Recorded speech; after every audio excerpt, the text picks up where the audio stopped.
ঘরে নাই ভাত কি করবো, খিদা লাগে যদি খাইছিলাম। যদি কিছু থাকে ঘরে খাই, আর নাহলে এমনি ঘুরি। যদি কেউ কিছু দেয় তাহলে খাই, আর নাহলে এমনি খাই। নাম কি তোমার? আব্দুল্লাহ। আসলাম এখানে ঘুরতে ঘুরতে এমনি। আমার আম্মু বাসায় কাজ করে, আমার আব্বু গাড়ি চালায়, রিক্সা। আবার ফুফু কিনা দিছিল শার্ট আর একটা প্যান্ট। আম্মু কাজ করে যদি টাকা পায় তাহলে কিনে দিবে কইছে। দেশে আর যাওয়া হবে না। আব্বু টাকা দিয়ে পারবো না, অনেক ঋণ দেশে, তাই কি করবো জানলে কি কিছু তো আর কেমন নাই।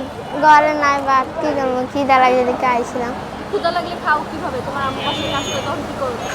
যদি কিছু থাকে ঘরে খাই, আর নাহলে এমনি ঘুরি। যদি কেউ কিছু দেয় তাহলে খাই, আর নাহলে এমনি খাই। আব্বু স্কুলে রিয়া দিতে পারে না, আর পড়ায় না, কাজ করে মানে খালি।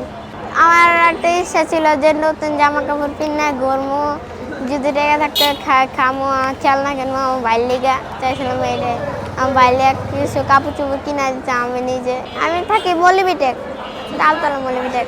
গ্রামের বাসা খুলনা বাগেরহাট।